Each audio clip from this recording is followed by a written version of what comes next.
नमस्कार, मी साटम. जगप्रसिद्ध वंदे भारत एक्सप्रेस तुम्हाला माहिती असेल.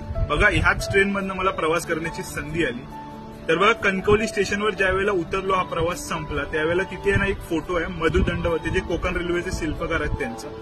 इतकं भारी वाटत होतं आणि असं वाटत होतं आता इथे ह्यांच्या फोटो पुढे दंडवत घालावं, पण ते थोडंसं अति झालं असतं. पण बघा, एकंदरीत हा प्रवास करत असताना मला माझ्या लहानपणीची एक आठवण आठवली. तुम्हाला सिंचन हे कार्टून माहिती असेल, त्यामध्ये त्याचे वडील बुलेट ट्रेनमधनं प्रवास करतात. बघा, कोणतं सिंपल आहे, तुमच्याकडे ज्या गोष्टी घडतात त्या तुमच्या कार्टूनमध्ये दिसतात. बघा, त्यावेळेला जपानी लोकांकडे बुलेट ट्रेन होती आणि एका शहरातून दुसऱ्या शहरात सकाळी जायचं आणि परत संध्याकाळी आपल्या शहरामध्ये परत यायचं.